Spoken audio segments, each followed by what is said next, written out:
Assalamualaikum warahmatullahi wabarakatuh.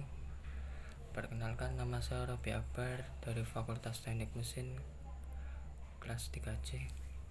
Di sini saya akan mempresentasikan perkembangan sistem demokrasi di Indonesia saat ini. Pertama-tama, saya akan menjelaskan apa itu demokrasi.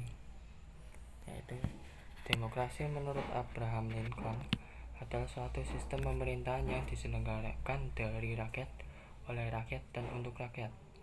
Artinya, rakyat adalah pemegang kekuasaan tertinggi dalam suatu pemerintahan, di mana masing-masing dari mereka memiliki hak yang sama dalam upaya mengatur kebijaksanaan pemerintahan. Secara umum, demokrasi merupakan suatu sistem pemerintahan di mana semua warga negaranya mempunyai hak dan kesempatan yang sama atau setara untuk kontribusi dalam suatu proses pengambilan keputusan yang mempengaruhi hidup mereka. Dari penjelasan arti demokrasi tersebut dapat disimpulkan bahwa rakyat memiliki kekuasaan tertinggi dalam hal pembuatan keputusan yang berdampak bagi kehidupan rakyat secara keseluruhan. Sistem pemerintahan demokrasi memberikan kesempatan penuh kepada warganya untuk berpartisipasi tidak aktif dalam proses perumusan, pengembangan, dan penetapan undang-undang, baik itu melalui perwakilan atau secara langsung. Secara etimologis, kata demokrasi berasal dari bahasa Yunani, yaitu demos dan kratos. Demos artinya rakyat, dan kratos artinya pemerintahan. Sehingga pengertian demokrasi adalah pemerintahan yang diselenggarakan dari rakyat, untuk rakyat, dan oleh rakyat. Sedangkan demokrasi Pancasila secara umum adalah suatu paham demokrasi yang bersumber dari pandangan hidup atau falsafah hidup bangsa Indonesia yang digali berdasarkan kepribadian rakyat Indonesia sendiri. Dari falsafah hidup bangsa Indonesia, kemudian akan timbul dasar falsafah negara yang disebut dengan Pancasila yang terkandung dalam pembukaan Undang-Undang Dasar 1945. Demokrasi Pancasila merupakan demokrasi yang konstitusional berdasarkan mekanisme kedaulatan rakyat di setiap penyelenggaraan negara dan penyelenggaraan pemerintahan. Menurut konstitusi, yaitu Undang-Undang Dasar 1945. Sebagai demokrasi Pancasila terikat dengan Undang-Undang Dasar 1945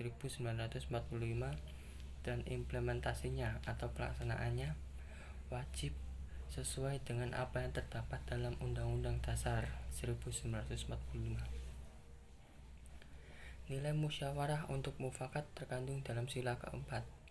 Bunyi yang terdapat dalam sila keempat Pancasila adalah kerakyatan yang dipimpin oleh hikmat kebijaksanaan dalam permusyawaratan perwakilan. Hal ini mengidentifikasi bahwa hakikat dasar manusia sebagai makhluk sosial tidak bisa hidup sendiri dan memerlukan aturan untuk mengatasi dampak yang timbul dari serangkaian hubungan sosial.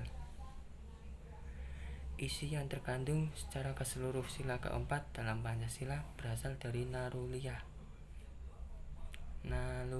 manusia yang dilahirkan sebagai makhluk sosial. Atas dasar itu pun, manusia mempunyai kecenderungan untuk berinteraksi dengan orang lain. Dalam proses berinteraksi, biasanya terjadi kesepakatan dan saling menghargai satu sama lain atas dasar tujuan dan kepentingan bersama.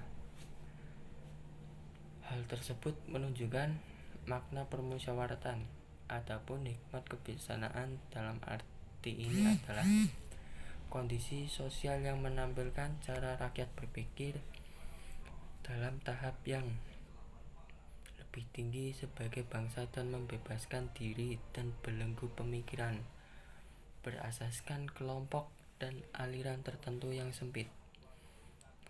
Untuk itu, sebagai warga negara yang baik, sudah seharusnya saya memiliki pribadi yang sesuai dengan nilai Pancasila.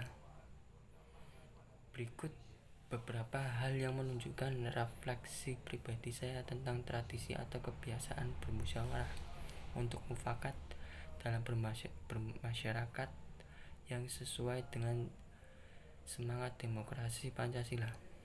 Pertama,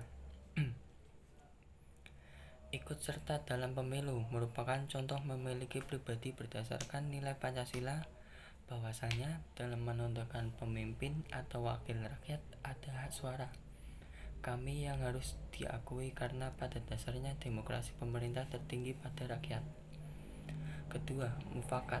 Seperti yang kita ketahui bahwasanya dalam bermasyarakat pasti ada hal yang menuntut keputusan bersama. Dalam menentukan keputusan tersebut sudah seharusnya saya tidak mementingkan kepentingan pribadi, melainkan mementingkan kepentingan bersama. Ketiga, dalam bermusyawarah saya sudah seharusnya tidak memaksakan kehendak dalam berpendapat karena hal tersebut tidak sesuai dengan makna demokrasi. Keempat, ketika keputusan bersama yang sudah ditetapkan, saya harus tetap menghargai walaupun hal tersebut tidak sejalan dengan kepentingan pribadi saya. Menghargai keputusan merupakan sikap yang menunjukkan pribadi yang sesuai dengan nilai Pancasila. Kelima, ketika keputusan sudah diambil, saya harus melaksanakan keputusan tersebut dengan rasa penuh tanggung jawab, karena hal tersebut merupakan tujuan bersama. Dan keenam, dalam menjalankan kewajiban, pasti tidak semua menilai baik dengan apa yang sudah saya kerjakan. Untuk itu, sebagai warga yang baik, sudah seharusnya saya menerima kritik dan saran yang diberikan oleh orang lain.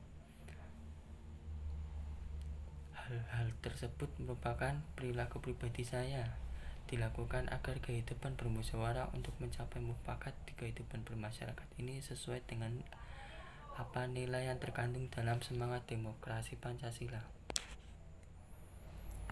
Itulah pendapat saya mengenai demokrasi di Indonesia saat ini. Sekian dari saya. Assalamualaikum warahmatullahi wabarakatuh.